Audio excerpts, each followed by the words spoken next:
Hi everyone, welcome back to Chandrika hair locks. ನಾನಿವತ್ತು ತುಂಬ ದಿನಗಳಾದಮೇಲೆ long video ಮಾಡ್ತಾಯಿದ್ದೀನಿ. ಹಾಗೆ ಇವತ್ತಿನ ಏನು ಇವತ್ತು ಅಂತಂದರೆ ಯಾವ ತಪ್ಪನ್ನ ಮಾಡಬಾರ್ದು, ಲಾಂಗ್ ಹೇರ್ ಬೇಕು ಅಂದರೆ ನಾವೆಲ್ಲ ಏನೇನು ತಪ್ಪುಗಳನ್ನ ಮಾಡ್ತೀವಿ ಅಂತ ಹೇಳ್ಬಿಟ್ಟು ಇವತ್ತು ಒಂದು ಓರಲ್ಲಾಗಿ ಬೋರ್ ಆಗದೆ ತುಂಬ ಬೇಗ ಫಾಸ್ಟಾಗಿ ನಿಮ್ಗೆ ಹೇಳ್ತಾ ಹೋಗ್ತೀನಿ. ಏನೇನೆಲ್ಲ ಮಾಡಬಾರ್ದು, ಏನು ಮಾಡಿದರೆ ಬೆಸ್ಟ್ ಅಂತ ಹೇಳ್ಬಿಟ್ಟು ಈ ಒಂದು ವಿಡಿಯೋದಲ್ಲಿ ಕಂಪ್ಲೀಟಾಗಿ ನಾನು ನಿಮಗೆ ತಿಳಿಸ್ತಾ ಹೋಗ್ತೀನಿ. ನಿಮಗೆ ಲಾಂಗ್ ಹೇರ್ ಬೇಕು ಅಂತಂದರೆ ಹಾಗೆ ಸ್ಕಾಲ್ಪ್ನ ತುಂಬ ಚೆನ್ನಾಗಿ ಇಟ್ಕೋಬೇಕು. ಮೇಯ್ನಾಗಿ ಸ್ಕಾಲ್ಪ್ನ ಚೆನ್ನಾಗಿ ಇಟ್ಕೋಬೇಕು ಅಂದರೆ ಕೆಲವರಿಗೆ ಡ್ಯಾಂಡ್ರಫ್ ಆಗುತ್ತೆ, ಹಾಗೆ ಇಚ್ಚಿಂಗ್ ಇರುತ್ತೆ, ಮತ್ತು ಧೂಳು ಇರುತ್ತೆ, ಡಸ್ಟ್ ಇರುತ್ತೆ. ಇದನ್ನೆಲ್ಲ ಸೆಕ್ಯೂರ್ ಮಾಡಲಿಕ್ಕೆ ಮೇಯ್ನಾಗಿ ನಾವು ಮಲಗುವಾಗ ಕಾಟನ್ ಪಿಲ್ಲೋಸ್ನ ಯೂಸ್ ಮಾಡಿದೆ. ಕಾಟನ್ ಪಿಲ್ಲೋಸ್ ಯೂಸ್ ಮಾಡಿದ್ರು ಕೂಡ ಅದ್ರ ಮೇಲೆ ಒಂದು ಸಿಲ್ಕಿ ಆಗಿರೋಂಥ ಒಂದು ಯಾವುದಾದ್ರೂ ಬಟ್ಟೆನ ಹಾಕೊಂಡ್ಬಿಟ್ಟು ಅದ್ರ ಮೇಲೆ ಮಲಗ್ಬೋದು. ಇಲ್ಲ ಸಿಲ್ಕ್ ಸಿಗೋವಂಥ ಪಿಲ್ಲೋ ಸಿಗುತ್ತೆ, ಆ ಥರ ಪಿಲ್ಲೋನ ಯೂಸ್ ಮಾಡೋವಂಥದ್ದು ಒಂದು. ಸೆಕೆಂಡ್ ಒಂದು ಮಾಡಿದ್ರು ನಾವು ಯೂಸ್ ಮಾಡುವಾಗ ಕೊಂಬನ್ನ ಇದನ್ನು ಯೂಸ್ ಮಾಡಬೇಕು. ಇದನ್ನು ಯೂಸ್ ಮಾಡಿದರೆ ಅಂದರೆ ಕೂದಲು ಅರ್ಧಕ್ಕೆ ಕಟ್ಟಾಗಲ್ಲ, ಹಾಗೆ ತುಂಬ ಬೇಗ ಸಿಕ್ಬಿಡುತ್ತೆ, ಹೇರ್ ಫಾಲ್ ಆಗಲ್ಲ. ಎರಡು. ಮೂರನೇದೇನಪ್ಪ ಅಂತಂದರೆ ನಾವು ಸ್ಕಾಲ್ಪ್ನ ಚೆನ್ನಾಗಿ ಇಟ್ಕೋಬೇಕು ಅಂದರೆ ಆಯಿಲ್ ಮಸಾಜ್ನ ಮಾಡ್ಕೋಬೇಕು. ಮಸಾಜರ್ನ ಇದ್ದರೆ ಈ ಥರ ಮಸಾಜರ್ ಇದ್ದರೆ ಇದನ್ನು ತೊಗೊಂಡು ಚೆನ್ನಾಗಿ ಈ ಥರ ಮಸಾಜ್ನ ಮಾಡ್ಕೋಬೇಕು. ಎಣ್ಣೆನ ಅಟ್ಲೀಸ್ಟ್ ವಾರದಲ್ಲಿ 2-3 ಸಾರಿ ಅಂತೂ ಹಚ್ಚಲೇಬೇಕು. ಆಮೇಲೆ ಹೆಡ್ ಬಾತ್ ಮಾಡುವಾಗ ನಾವು ಶಾಂಪೂನ ಡೈರೆಕ್ಟಾಗಿ ತಲೆಗೆ ಹಚ್ಕೋಬಾರ್ದು. ಏನು ಮಾಡಬೇಕಪ್ಪ ಅಂತಂದರೆ ಫಸ್ಟು ಒಂದು ವಾಟರ್ಗೆ ನಾವೇನು ಶಾಂಪೂನ ಯೂಸ್ ಮಾಡ್ತೀವೋ ಅದನ್ನು ಹಾಕೋಬಿಟ್ಟು ಮಿಕ್ಸ್ ಮಾಡಿಕೊಂಡು ಆಮೇಲೆ ತಲೆಗೆ ಅಪ್ಲೈ ಮಾಡಬೇಕು. ಮತ್ತು ಆದಷ್ಟು ನಾವು ಹೇರ್ಗೆ ಶಾಂಪೂನ ಯೂಸ್ ಮಾಡಬೇಕು. ಸ್ಕಾಲ್ಪಿಗೆ ಜಾಸ್ತಿ ಶಾಂಪೂನ ಹಾಕಿ ಉಜ್ಜಬಾರ್ದು.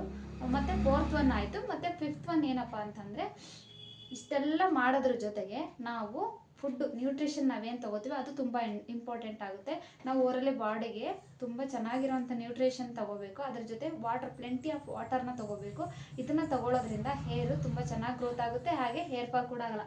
ಬಂದೆ ಮೇಡಮ್ ಮಲಗಿದ್ರು, ಅಷ್ಟರೊಳಗೆ ವೀಡಿಯೋ ಮಾಡ್ಕೊಳ್ಳೋಣ ಅಂದರೆ ಗೆದ್ದು ಕೂತ್ಕೊಬಿಟ್ರು ಅಲ್ವಾ.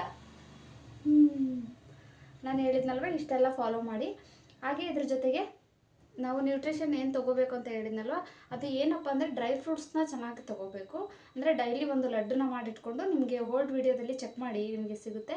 ಡ್ರೈ ಫ್ರೂಟ್ಸ್ ಲಡ್ಡನ್ನ ಮಾಡಿಕೊಂಡು ಡೈಲಿ ಒಂದು ಲಡ್ಡು ತಿನ್ನೋದು, ಹಾಗೆ ಪ್ಲೆಂಟಿ ಆಫ್ ವಾಟರ್, ನೀರು ಕುಡಿಯೋದು, ಆಯಿಲ್ ಮಸಾಜ್,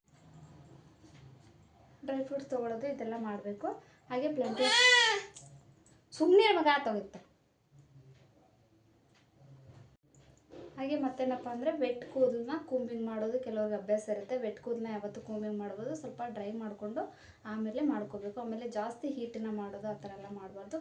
ನಾವು ಯೂಸ್ ಮಾಡೋವಂಥ ಶಾಂಪೂ ಯಾಶಬಲ್ ಆಗಿರುತ್ತೆ, ಯಾವ ಥರ ಶಾಂಪೂನ ಯೂಸ್ ಮಾಡ್ತೀವಿ ಅಂತ ಹೇಳ್ಬಿಟ್ಟು ನಾವು ಚೆಕ್ ಮಾಡ್ಕೋಬೇಕು ಫಸ್ಟು.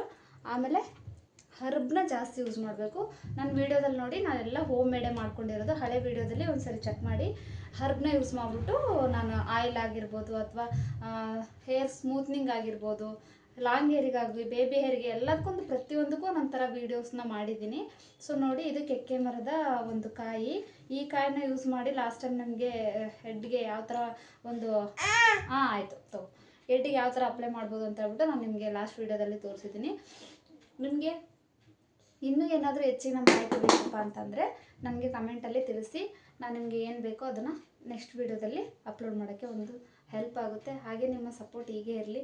ನನಗಂತೂ ತುಂಬ ಸಿಕ್ಕಾಪಟ್ಟೆ ಖುಷಿಗೆ, ಯಾಕೆಂದರೆ 1050 ಫಾಲೋವರ್ಸ್ ನನ್ನ ಫಾಲೋ ಮಾಡ್ತಾಯಿದ್ರೆ ಅದರಿಂದ ನಾನು ತುಂಬ ಖುಷಿಯಾಗಿದ್ದೀನಿ. ನೀವು ಇನ್ನೂ ಜಾಸ್ತಿ ಯಾರು ಹೊಸದಾಗಿ ನೋಡ್ತಾಯಿದ್ರೆ ನನ್ನ ಫಾಲೋ ಮಾಡಿಕೊಂಡು ಹಾಗೆ ಸಪೋರ್ಟ್ ಮಾಡಿ ಅಂತ ಹೇಳ್ತಾ thank you so much. Bye.